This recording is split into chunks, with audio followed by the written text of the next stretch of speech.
All right, welcome to episode 4 of the RiptideLab podcast. Our special guest today is SirFunchalot, Dan, and I took a few years off of cubing, and I came back and heard some whispers, including your name, and people saying that you had this following, and I imagine some sort of mythical figure that lives in the woods and has some sort of cult behind him. But you seem pretty reasonable from what I can tell. Yeah, not a full-fledged cult following yet, I guess. You gotta start small. You gotta start somewhere. We gotta ease into it before we start giving people poisoned Kool-Aid. Right now we're still at the stage where we just talk about magic cards, but yeah, who knows where things can go from there. Yeah, it's a slippery slope, I hear. When I heard that you had a following, I assumed, and mistakenly so, that you were going to have a pseudo clone of the MTGO vintage cube. I mean, that is how my cube started. I'm assuming many cube people, that's how you get exposed to the format, is you see, at least nowadays, an LSV YouTube video of him drafting the vintage cube. You're like, oh wow, that looks cool. I'll make one of those. Yeah, those videos make me a little depressed, knowing that every single time he does a draft, it gets more views than my YouTube channel ever will. But yep. Definitely. Yeah, I think I also started at a much higher power level than I currently am, and on our forums there's this term that people throw around, GRBS, for game ruining bullshit. And kind of basically what I did was start with the standard singleton cubes and improve the mana base and kind of cut out some threats that were a bit overbearing. And what happened over the years is that our site has become some beacon to low power cubers in a way that I hadn't anticipated at all. I love it, but I think, as you've seen maybe from your brief time in our community, that there's definitely a range of power levels that people cube at these days. Yeah, absolutely. I think for a long time, everyone just sort of had the same sort of MTGO-esque vintage or legacy cube, and they all kind of looked very similar, playing a bunch of iconic, well-known cards. And nowadays, you see cubes all over the fucking place. There's retail limited mimicking cubes, super methed out non-singleton vintage cubes, theme cubes, oh, it's a horror theme or whatever. They're all over the place. Anything you could possibly think of that's been a theme or a power level in Magic, some schmuck out there has a fucking cube like that. So yeah, it's cool. Probably the thing that, so a lot of times I'll see cube lists that are very clearly inspired by my old list. I even found one the other day called the Jason Waddell Legacy Cube, but they misspelled my last name, so I'm not sure how big of a fan they really are. And so I have a 360 card kind of cube that does 25 fetch lands, so I have 2.5 cycles, and then your cube has 40 fetch lands. I love it. Oh yeah, and 50 duels. Yes. We love our mana. Did you, from what I know of kind of doing these things in the cube community, when you first started proposing this type of mana base, what kind of reactions did you get from that? So for a long time, I've had non-singleton mana in my cube, probably 4 years or so. I've always just used fetches and alpha beta duels. I think the mana quality that you get from having a legacy quality mana base is just nice. It allows for less non-games. People get their colors online very consistently. There's not like random losses due to life loss or your land entering tapped or memory issues where like newer players have issues with like the filter lands and stuff. They have like really awkward sequencing. And I just found that a fetch dual mana base like I was used to from playing a lot of Constructed, Legacy, and Vintage is like this just suited what I wanted out of a Magic gameplay experience. Sure. But as far as like the community's reaction to my cube's mana base, I think a lot of people were more apprehensive once I started dramatically increasing the number of lands. So like the number of lands you see right now is 106.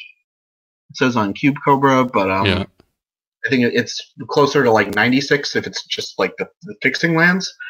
And yeah, that number is what I would use even at a 360 size. So a lot of people see that and they just go, "What the fuck? How is every deck not five color pile?" But it's not. I assure you, it's not how the cube plays.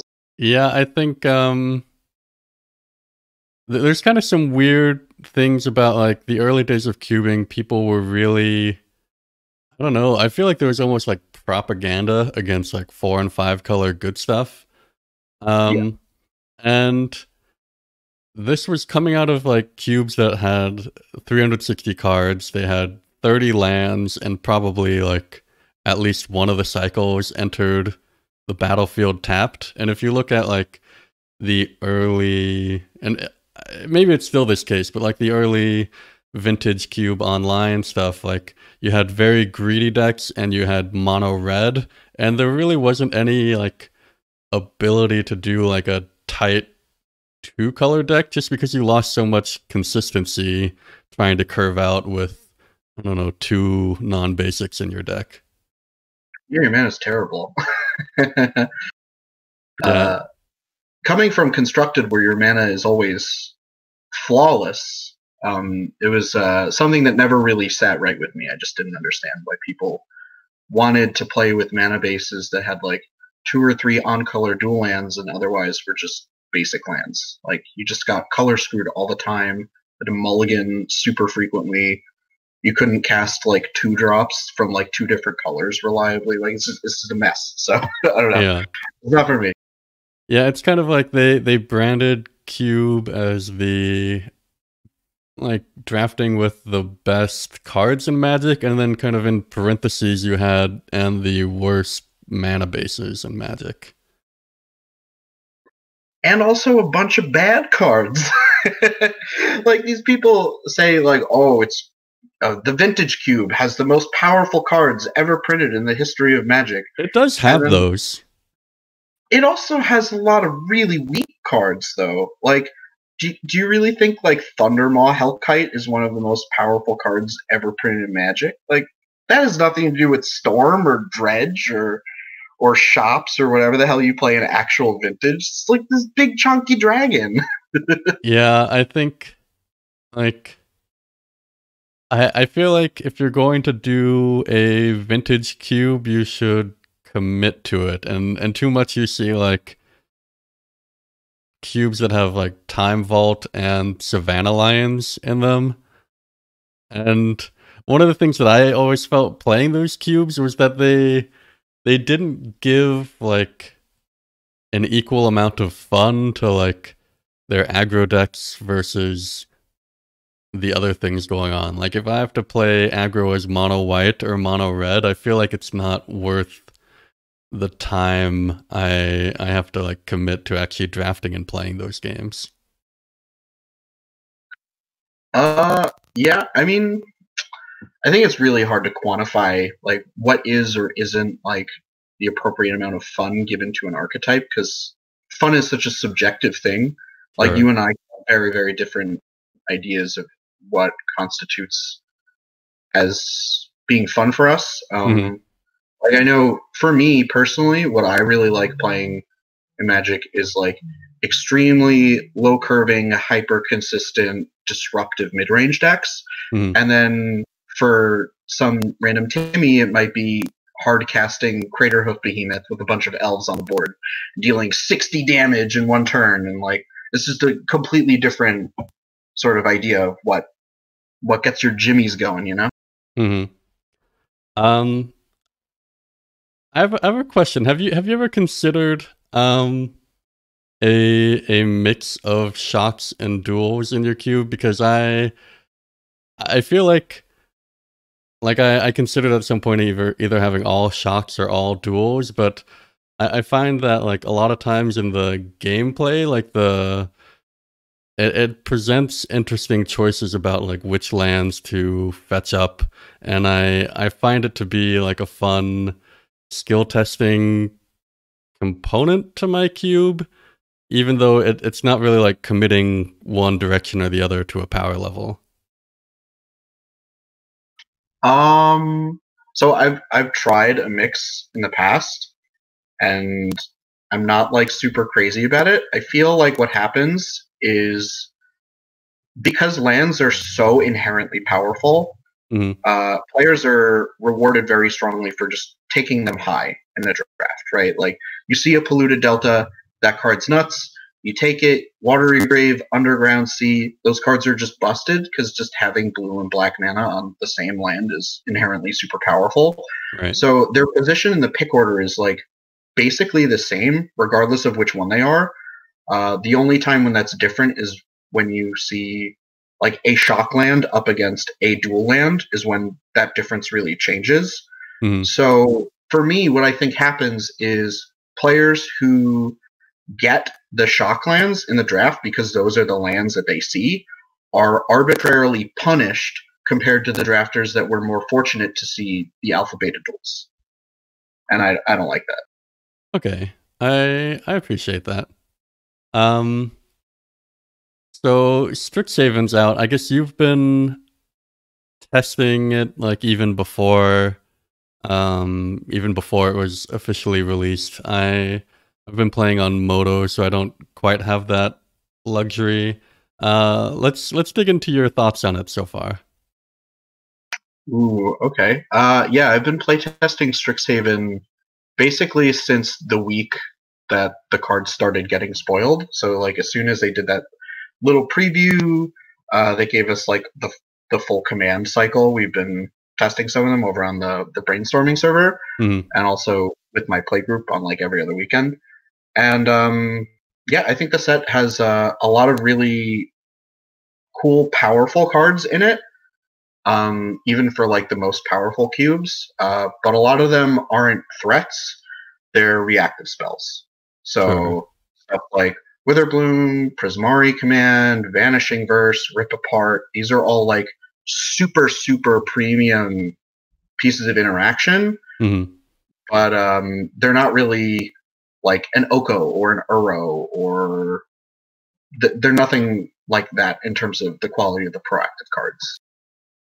Do you get excited about like Vanishing Verse?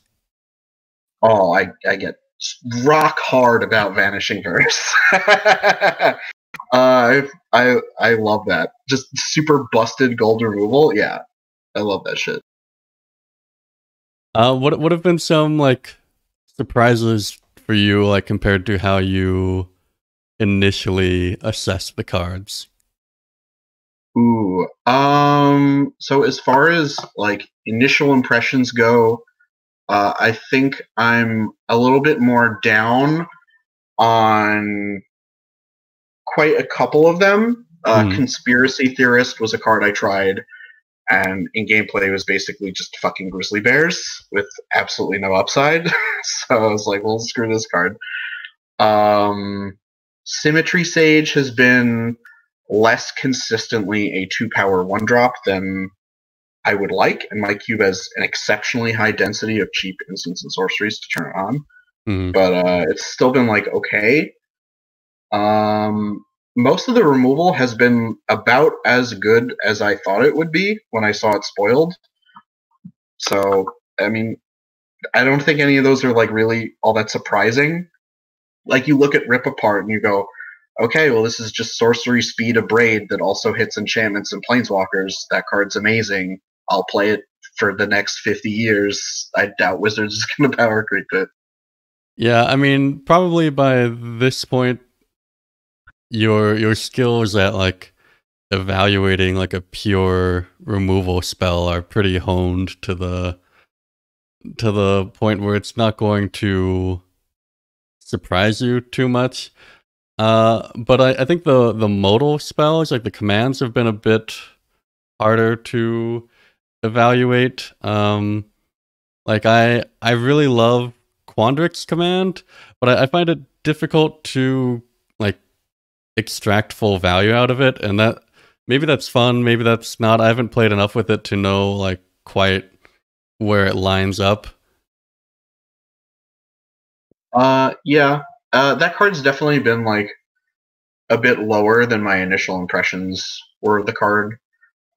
It plays a lot in my experience so far, like Dramoka's command, where it leads to like really, really big blowouts in the combat step. Mm. But at its price point of 3 mana, it's just like a bit too clunky for my format right now. Sure. Obviously, it has a lot of modes, and like sometimes you hose their graveyard and you exile their Kroxa or whatever, and it gets to hit those higher value points. But is it a card that I expect to have for like a really long period of time in my cube? Like, probably not. It's probably just more of a placeholder thing until some broken ass cards get printed in Modern Horizons 2. Yeah, I do expect there will be, if Modern Horizons 1 is any indication, quite a number of pretty broken things in it. Do you run Hogak? No. Not in my unpowered cube, at least. I don't support any like dredge or self mill. It just requires like too much setup and like commitment in terms of drafting for me to really want to devote the slot equity to that kind of archetype. Plus, it's got like just really polarizing gameplay patterns. Dredge, that's like a deck. It's like, okay, you either have graveyard hate or the deck plays like 4 creatures out of its graveyard by turn 3 and you just lose. So I don't know. So it's not for me. Yeah. So where am I going next? I don't know. Oh, The zoo? To the zoo? Or did you mean? So I've been quite impressed with Quandrix's Apprentice. Yes. So far, like whenever I've played it, it's like unassuming enough that people might not like immediately want to take it off the board, and then all of a sudden it's drawn you into like 4 lands, and which is pretty busted for a 2-drop. Yeah, I think that card is straight gas. Yeah. I saw that card during spoiler season and was like, wow, what a fucking excellent Simic card. I wish Boros could get something like this. I've also found it to be like a little bit interesting in a dense fetch environment, in that like you, like, let's say you've triggered this 4 times, like you have this very like pulpy bottom of your deck, which is like pretty much all spells, and then like you have your kind of like watery top of deck, which you want to keep it that way if you need to keep hitting lands, but you can like shuffle if you're more in need of drawing actual spells. And I think there's just like a lot of, like the first time I played this card, I used it as a pseudo fetch land because I like brainstormed something on top and then I dug past it to get a land, and I don't know. There's a lot the card's to definitely it. got like a lot of play to it, for sure. Yeah. Anything that rewards you for casting cantrips is a card I would love to just shove into my cube, especially at a cheap rate. All these Dreadhorde Arcanist kind of cards that just pay you off for casting Ponder and Preordain, I love that shit. Yeah. I thought that's my favorite kind of synergy. The good card plus a good card synergy. Yeah. I think that's where a lot of like cube archetype design goes wrong, is when they try to make synergy with a bunch of bad cards, and maybe you end up with a a deck that is powerful enough, but the kind of drafting dynamics and everything around that are pretty terrible. Yeah, it's pretty unappealing. Mhm. You don't want to have to commit 20 picks to an archetype just to be batting at whatever the power level ceiling of the best generic card is. Like, it's lit. Yeah.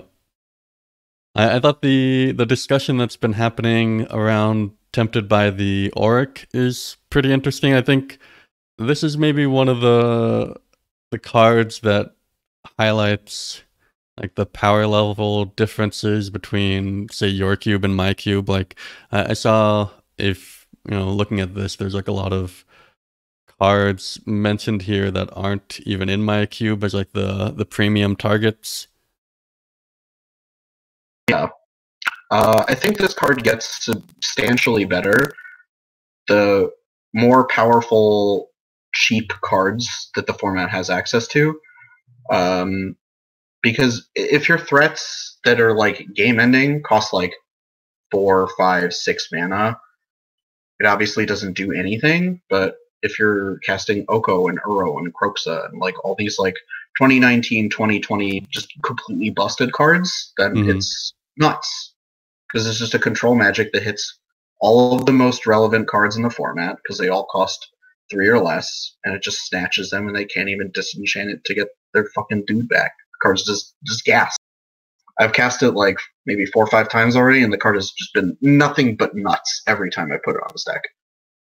Yeah, I think oftentimes like the hardest like early game board states to fight against are usually backed by one of these like very powerful 3-drop planeswalkers, and this like gives you a chance to flip the tables on that.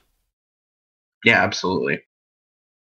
It's a big board swing if your opponent plays an Oko and then you say, "No, that's my Oko now." Yeah. The decisive denial. I haven't really cast this yet, but I think it gives like these Simic decks something that a lot of times they struggle, at least in my cube, with like getting actual removal spells. Like a lot of times we'll have Simic drafters have to kind of dip into black or dip into white in order to get the single target removal that they need.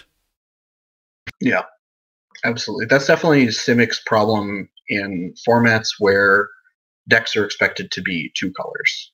In my cube, the baseline is 3 colors. So if I'm in Simic, I'm either Temur or Sultai or Bant or like some 4 or 5 color shit pile. Mm-hmm. So I'm gonna have access to like actual hard removal spells.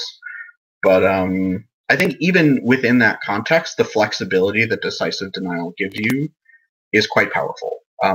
Not many cards can answer a problematic spell on the stack and also interact with a permanent on the board.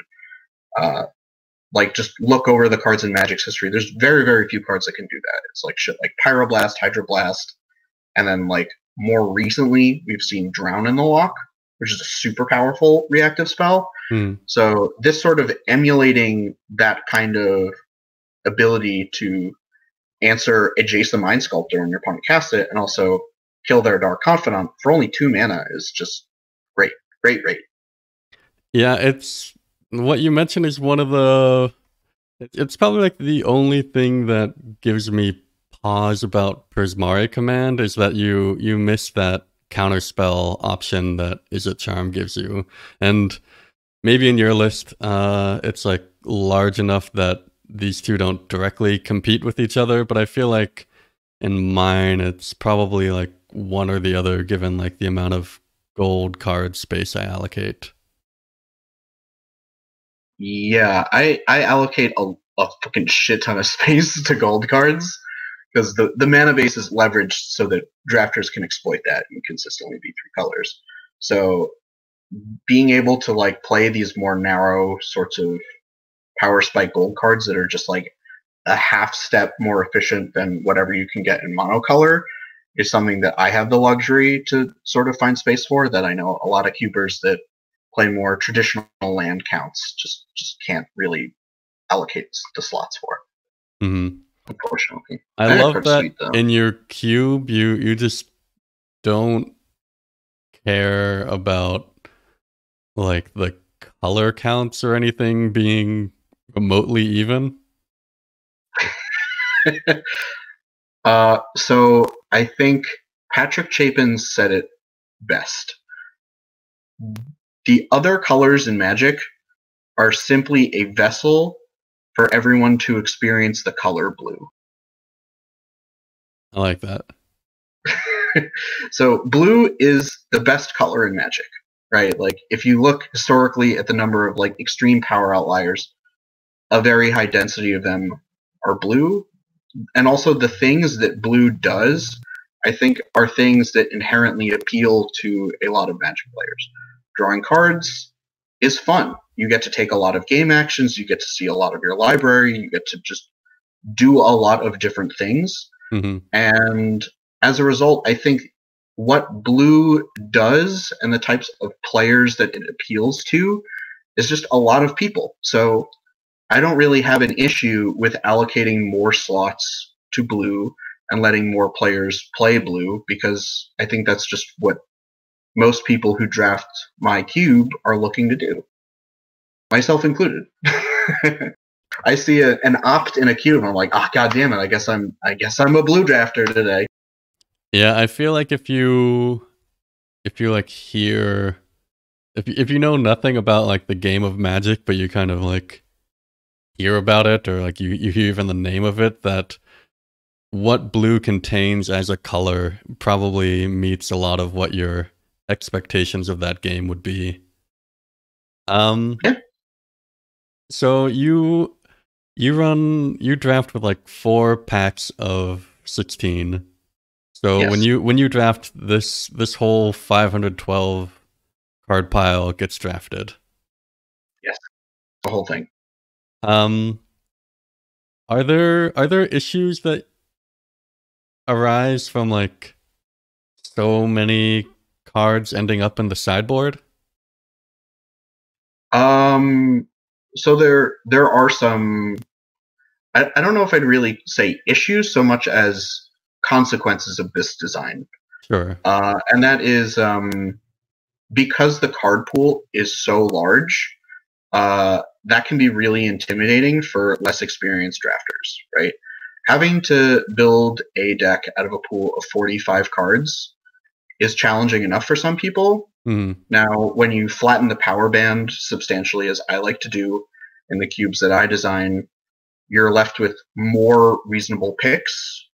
So you're just naturally going to have access to more cards that you want to put in your main board, but you can't. And that increases the barrier to entry. And now we tack on the extra pack, and that adds 16 more cards because the packs are also bigger. Mm-hmm. And it's just a lot for some more novice Magic players to really digest. Sometimes they'll spend like 10 minutes if we draft with someone new, just like waiting for them to build their deck because they don't know, like, oh my god, I didn't draft a sideboard plan. I don't know if I'm supposed to be Jeskai Control or Jeskai Tempo, and just it's a lot of card evaluation they need to do in a very quick amount of time, and a lot of people just like they're not experienced enough to be able to do that in a timely fashion. Yeah, I imagine that. I mean, I haven't played your format. I think it looks super sweet. But I imagine that the deck building part of it feels, I guess, like skewing a bit more towards constructed than like a traditional cube, in that like you have, if you want to build a deck out of like your whole collection, like you have a lot of viable options to go into it, and so now you're gonna have you're ending up with 64 cards instead of the 45, and probably the difference between like how a very skilled player will even build that same pile and a more novice player would build those same 64 cards would be quite a big gap. Yeah, it is.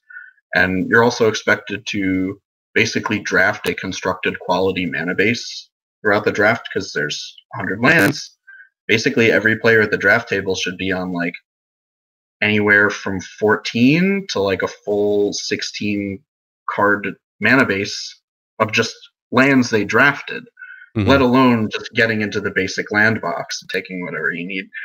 So that is very challenging. Building fetch dual mana bases for some people is also very challenging because, like, sometimes you just play an off-color fetch and an off-color dual to just make your mana base work, right? Like, I'm sure you've played like a blue-black deck that happens to play a Wooded Foothills in it because you drafted a tropical island and a Badlands. And you're like, oh, well, this just works for my deck, so I guess I just play this. So it can be very challenging for some people. I'm just looking at your list, and it looks like it's a lot of gas in this. It's a lot of, like, it seems like a very high octane format, and I feel like there's a lot of, like, internal consistency to it, in that, like, you've defined the type of gameplay experience that you want, and you've, like, really gone, like, you've gone, like, all the way with that idea. You've said, I want constructed quality mana base, and you probably end up with some, like, better than constructed quality mana base decks at times. Absolutely. Yeah. So, like, what was the evolution to get to this point? Like, what kind of steps did your cube go through from starting as a more traditional cube to ending up with 100 non-basic lands? Okay, so bit of a long story, but so it started where I basically watched MTGO Vintage Cube content, thought Cube looked cool, but I noticed a lot of cards in it. I'm a constructed grinder, and I look at these cards and I say, wow, these look like bad cards. This cube is billed as the most powerful cards ever in the history of Magic, and there's a bunch of draft chaff in it, like Braid's Cabal Minion, that would, like, literally never see play in Legacy ever. At least the Legacy that I've experienced. So I just, like, didn't understand where these people were coming from with, like, oh, Cube is, like, it's drafting a constructed deck, but these decks don't look like constructed decks. They look like limited decks that happen to have Black Lotus. And I thought to myself, well, I can do a better job of that. I'm better at card evaluation than whoever designs the MTGO cube. I'll take that cube and I'll just fill it with actually good cards. I know Sleight of Hand is a much better card than Factor Fiction. I'll put Sleight of Hand in my cube instead of Factor Fiction, because Eternal Format blue decks look like Xerox decks. They're not tap out control decks casting fucking 4-mana draw spells. Not in 2015 or whenever I started cubing. So I just sort of went with that whole idea of just trying to, like, figure out what the most powerful archetypes were that you could support in a single-gen draft format. And then from there, my cube was powered for a number of years, and we just sort of built this very, very heavily blue skewing powered list that had Storm and Reanimator and all the bells and whistles, and almost no green support because no one plays base green decks in Vintage. They're a meme. And then from there, my playgroup sort of just eventually got tired of that, because the gameplay of a really hyper-consistent combo format with a bunch of fast mana doesn't actually lead itself to very decision-rich gameplay. You know, someone goes turn 1, land, mana crypt, bullshit, you lose. And the format, like, no matter how many versions of Mana Leak and Negate that you want to cram into it, it's not quite getting to the same level as, like, multiple copies of Force of Will and Daze, like you actually haven't constructed. So the game tended to be very low agency, and a lot of the decisions that players would make wouldn't actually contribute meaningfully towards the better player winning the game, which is something that me and my playgroup, which are, like, a bunch of constructed grinders, were all pretty spiky. That was something that just, like, didn't quite scratch the right itch for us. So we just tossed the power out. We were like, fuck you, Demonic Tutor, fuck you, Ancestral Recall, fuck you, Strip Mine. Just throw out like all the garbage. And we started trying to make an unpowered list. We're like, all right, let's start with like green Super Ramp, which was what everyone played at the time. Just like Mana Dorks into Craterhoof and White Weenie, Mono Red, and blah, blah, blah. And that's sort of, I think, where my cube sort of takes its initial roots, is in just sort of no combo, but more traditional cube archetypes. Mm-hmm. And then very, very slowly over time, it morphs into what it is now, where we just sort of like boil down Magic's essence of what we like about it and the kind of gameplay that we want into like better quality mana that more closely resembles Constructed, lower curving decks that more closely resemble Constructed, lots of consistency enablers like you see in Constructed. I don't really enjoy retail limited too much. I'll draft a set maybe like once or twice at most, and then just move on. Like, let me play the Constructed format. Let me grind Standard. Let me grind Modern. Let's see what's going on in those formats. So, just trying to sort of emulate that experience of playing those really consistent, refined, well-oiled machines of decks is sort of just what I'm constantly chasing after, and that's why the cube looks this way. Sure. Would you like you've gained from what I've heard and seen quite a following? Like, how did that start, and do you have like any aspirations for where things would go from here in those regards? Ooh. So I think my like quote unquote following starts up maybe about 2 years ago when I'm banned from the MTG Cube Talk Discord server. Actually banned. Actually banned, yeah. I posted a pack one, pick one from a cube with a not so savory name, and I was immediately banned. I said, all right, fuck you. I'll make my own Discord server with blackjack and hookers, and that's what we did. It was just the name of the I mean, you don't have to like dig into it too much, but that seems so innocuous, like a pack one, pick one, and a vulgar name. Yeah, so myself and my friend Alden, who's also on the brainstorming server, goes by the name Building a Deck sometimes. We built this like joke cube called the Blowjob Cube, and it was just filled by all the cards that we think a lot of cubers just fantasize about. And they're like, oh my god, Braid's Cabal Minion and Gigantosaurus. These cards, they just pleasure me.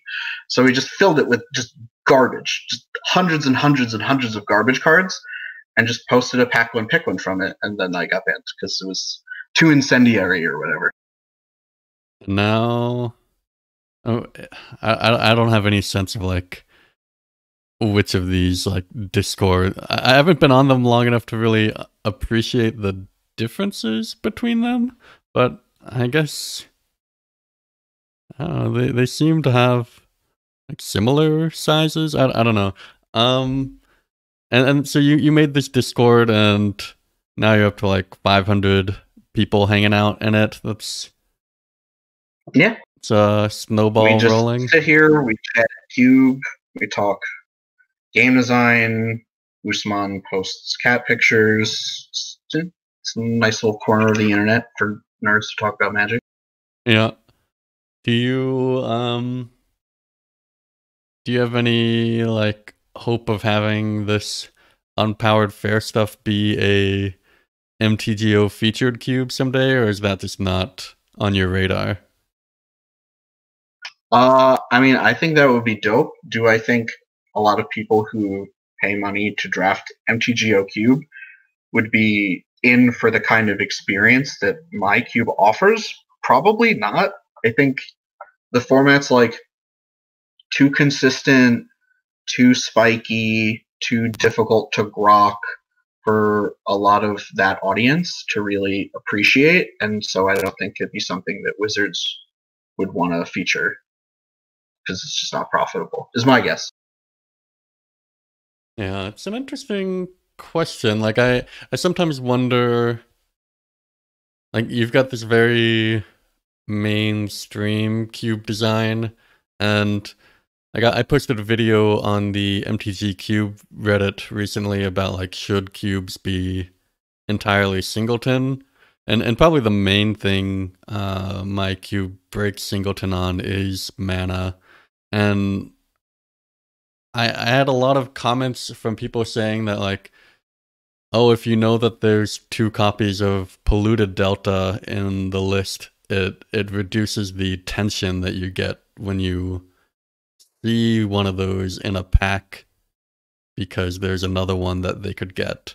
And to me, that doesn't really like ring true at all, but I feel like there's a lot of like people who will make arguments against this type of format just kind of out of like momentum of what they're used to. Yeah, it's a lot of traditionalism. I think the kinds of people who are chasing what you said, the tension of like seeing the only card in a pack, and if you pass it, you might not get it, are the kinds of cube drafters, players that just like aren't interested in like the underlying like strategy of Magic as much as like the experience that Magic gives them as an individual. And they're looking more for like a feelings based experience than sort of like a puzzle solving kind of more cerebral thing. And it's not to say that like one is like better or worse than the other. I don't think anyone who says one is or is better is correct. I think it's just different people are looking for very different things, and that's one avenue where I think the cube community sort of splits off into like 2 very fundamentally different opposing ideas that aren't really reconcilable in that way. Yeah, I think like what appeals to a lot of people about cube is that you can really make it like a love letter to what you like in Magic. And from what I hear from you, like you're really looking for the limited like corollary to a constructed grind. And I do find it interesting that like I do a lot of my cube discussion with Dom Harvey, who very talented constructed players, won tons of like SCG tournaments, but his cube goes like and very much like he runs silver bordered cards. Like he seems to very like partition like, you know, I keep constructed as like that grind, and then my cube is more of a relaxed like alternative outlet. And so you really see that like what people are looking for in cube like varies a lot person to person. Yeah, for sure. Everyone's an individual. Everyone's looking for their own sort of itch to scratch. For me, it's this pile of jank that more closely resembles like constructed Pioneer, I would guess is like approximately where its power level lies to what some other people like, and that's fine. Would you so this you've described it as Legacy Plus? Would you in terms of like format legality? Yeah. Are there is this like your only cube that you build? Because a lot of people like Land of Mordor has like a bunch of random cubes around. Is this like your sole cube project, or are there other kind of toy cubes or things that you're working with? So this is definitely my main like community facing cube, I think, that like appeals to the widest audience of people, but it's actually not even my paper cube anymore. So if you go to my profile, you'll see another cube called the Museum of Magic Art, and that actually takes this cube's design philosophy and just like jacks it up to fucking 15 and is even more hyper redundant and lower curving and spikier than this one is. Okay, I'm seeing actually bunch of a bunch of cubes here. I mean, I see the Museum of Magic Art, but are these other cubes just like different iterations that have come out from your lists, or? Some of them are completely different cube projects entirely. Every once in a while, I get the itch to like run my peasant cube, so I'll update that and draft that a few times. Or Pauper, I have a much lower power level synergy cube, focused around like +1/+1 counters and aristocrats and like these like lower tier power level options that are just doing other stuff. How many copies of Counterspell are in this cube?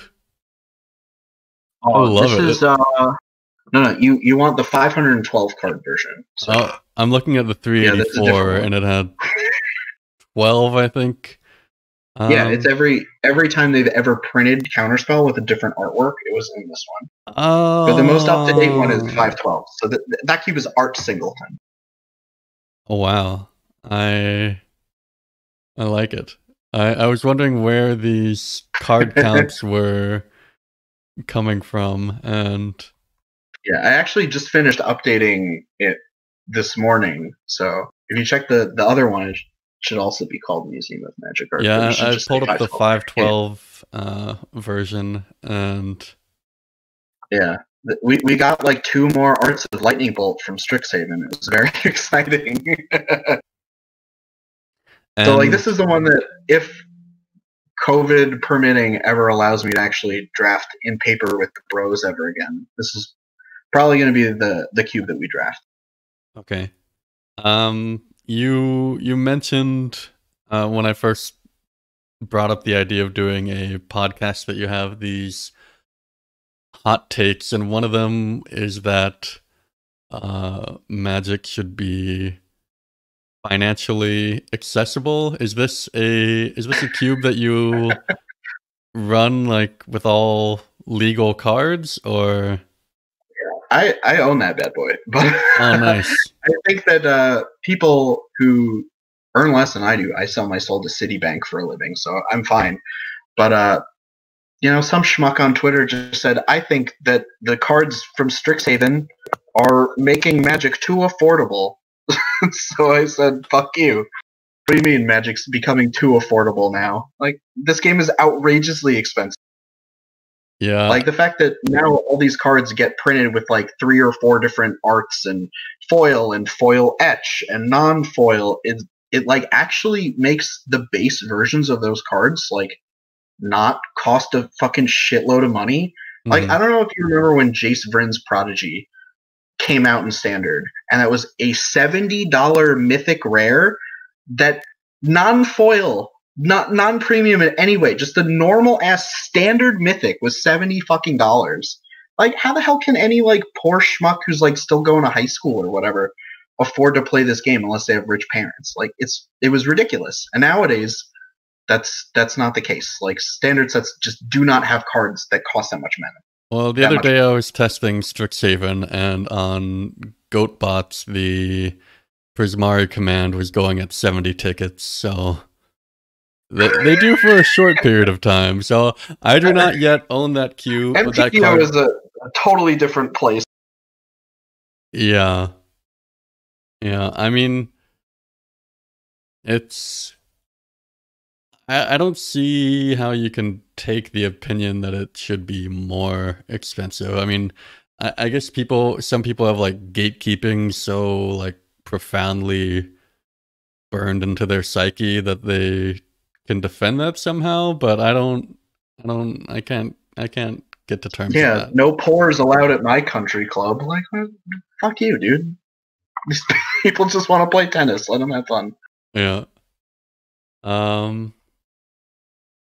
Yeah, cubing, I mean, so Cube Cobra gives like this price estimate of like a cube, and it always shocks me. I mean, I don't even run my cube in paper anymore, and it's like 20 times cheaper online, but it's it's definitely like a year of tuition at a state school to put together like even like a fairly normal cube. Yeah. Let alone this fucking piece of shit, which has every stupid ass promo of every constructed staple known to man. Yeah. Which is expensive. Oh, you've even like arted them in Cube Cobra. Yeah, I mean, if you look at the visual spoiler, you'll see all of it in its beautiful glory. That must just take forever to to like do the bookkeeping on. Several hours of time when I initially started this thing up. I had to look up what every fucking set symbol is for Birds of Paradise, and there's 5 of those stupid things. But that card's been printed 25 times, so you gotta just scroll through. It's a mess. Anyone else who's doing an art single thing? Like what am I even looking at? Like a Japanese Path to Exile? Yeah. And you gotta know. Do your cubers just like know from like, oh, it's a 1 mana white spell.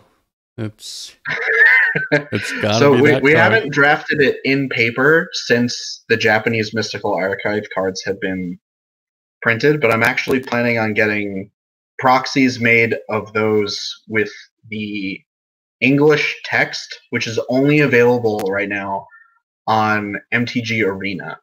So if you log on to Arena and you hover over the Japanese artwork of the Mystical Archive card, it'll show up in a pop-up window, the English text on it slacked onto the card. So I need to painstakingly get scans of all of those and send them to some fucking counterfeit company. No, I think you gotta like track down the Japanese cards and then get them get the text boxes altered into English by Yeah, I mean that's one way to do it, I suppose. I think that's the most financially responsible way to print out these cards. Oh god, yeah. I mean, when you put it that way, I mean, I guess that's just what I'm in for now. Oh, this Japanese opt is beautiful. I can't get over it. So nice. Yeah. Some of the Japanese Mystical Archives, the art is just so nice. Mm-hmm. The duress is one of the most beautiful images I've ever seen put on a Magic card. Let me get down to that somewhere. I don't actually think duress is in this cube anymore because they printed too many copies of Inquisition of Kozilek. Yeah, there's too much 1 mana hand disruption for me to play it all. They this is like Inquisition is always like a gross looking card. I mean, I guess it captures the flavor of it, but all these arts. Oh, the Japanese one is literally just like a giant turd. It's all big and brown, and ugh. I think the English version of that actually looks pretty okay. Yeah, Kozilek with like a bunch of hands sticking out. But oh, that must be a cool cube to play. Yeah, I mean, if you like drafting a constructed deck, basically. Yeah, it's quite fun. I mean, I've heard the term like museum cubes being thrown around, and this is like an actual art. I mean, it's in the name, right? I'm not coming up with that. Yeah, it's in the name. This is definitely a museum cube, but very, very different than most of them.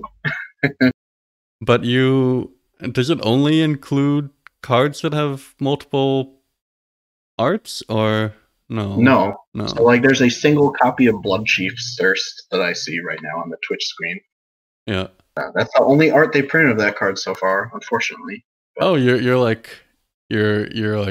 peeping on my stream while you're on it. Oh yeah, I'm spying the whole time. Yeah. I want to check the Twitch chat. Super narcissistic of you. I love it.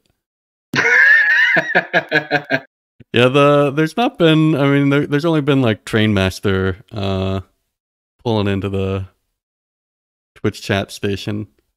A little Hello, boring, boring Doug. Doug. Yeah. Cool.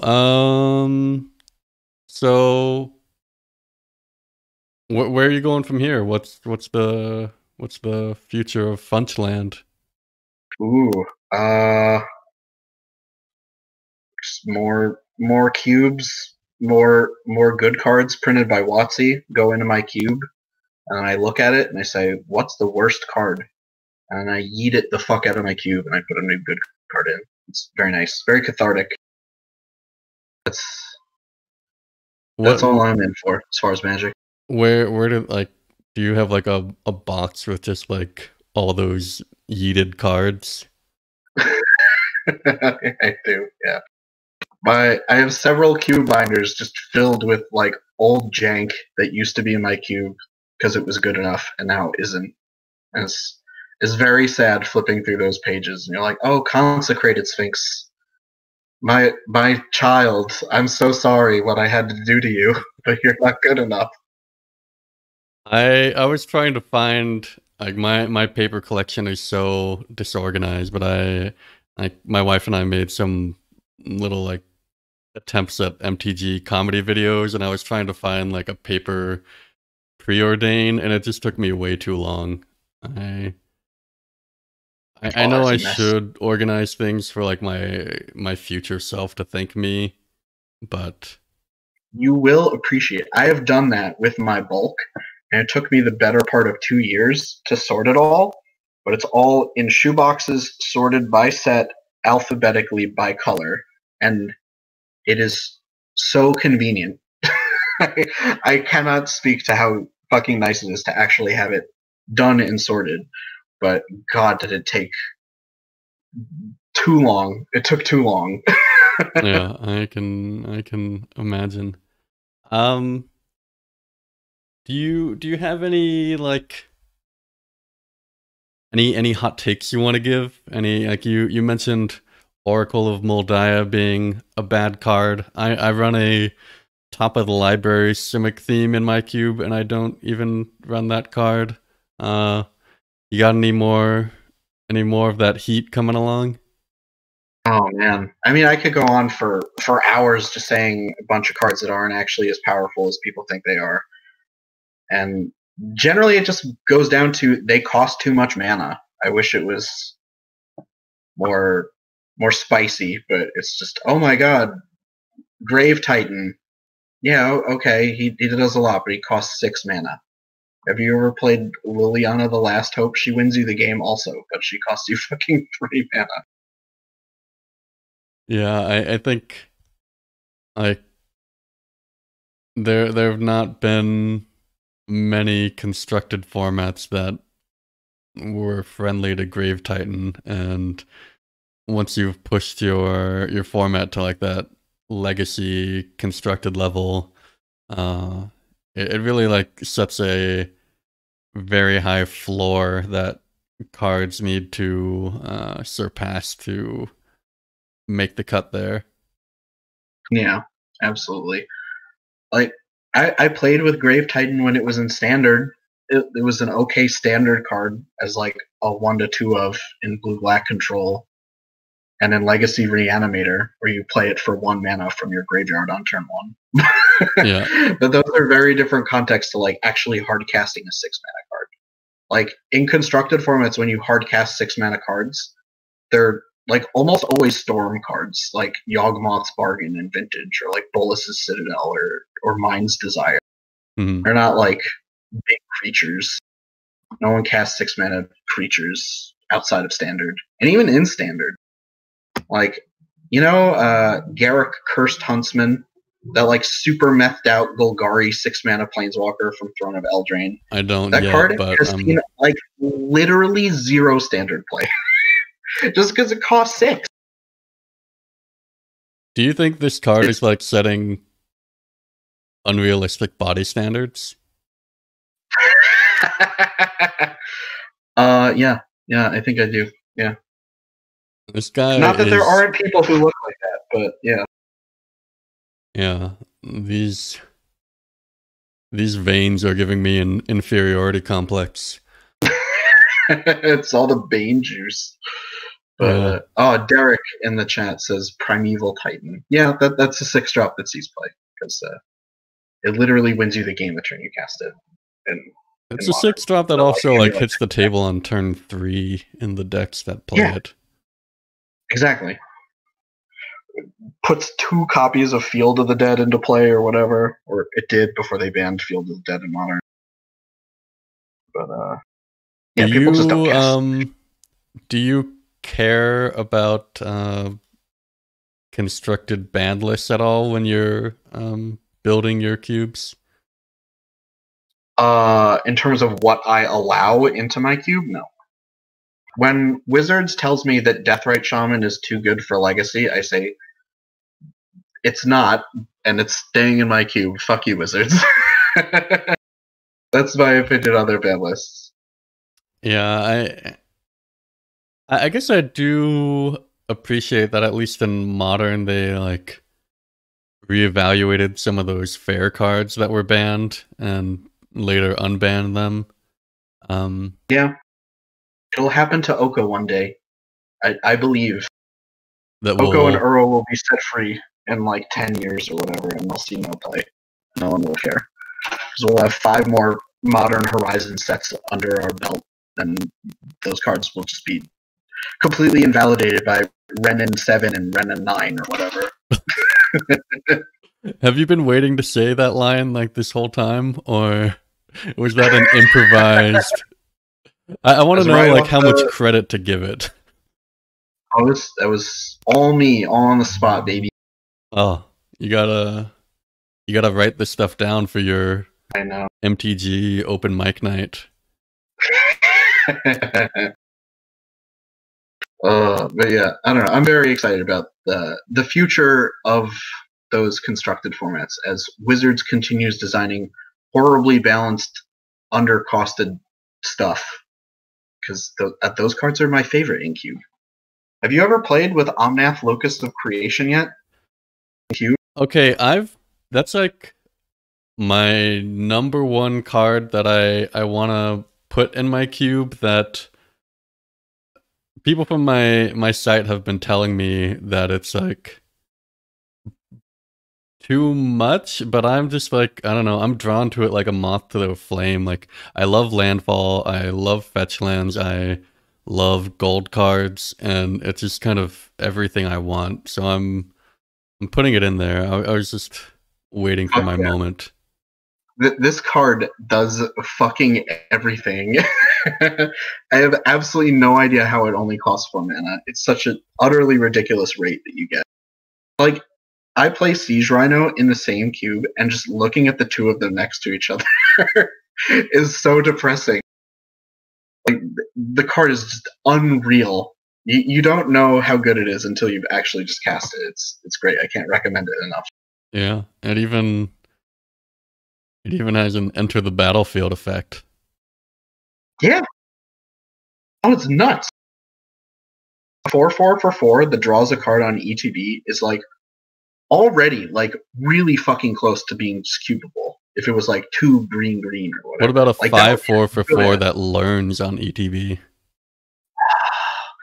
I know. That card, I saw that in spoiler season. I was like, oh my god. Oh, what a good learn card. But I just can't devote the slots to some of those lessons, man. They're just so shit. Yeah.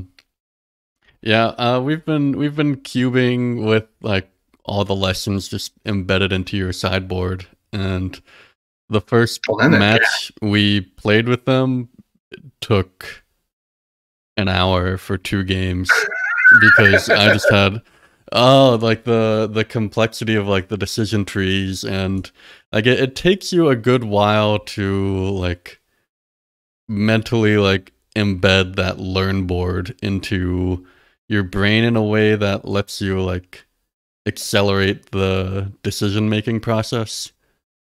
It's kind of like Cryptic Command, but if Cryptic Command had 15 modes instead of 4. Yeah. Which is just a lot. I don't know.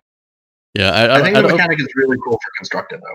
Yeah, I do like it for constructed. I'm in the middle of my second Strixhaven draft now, and I don't hate it there. I feel like when you only have like two options in your sideboard, it's not as fun of a mechanic. But It's fun for me in that the cards are very powerful and they make me win the game, and I like that a lot. Fractal summoning is one of the best commons in the set. You gotta pick it higher. yeah. Yeah, I'm not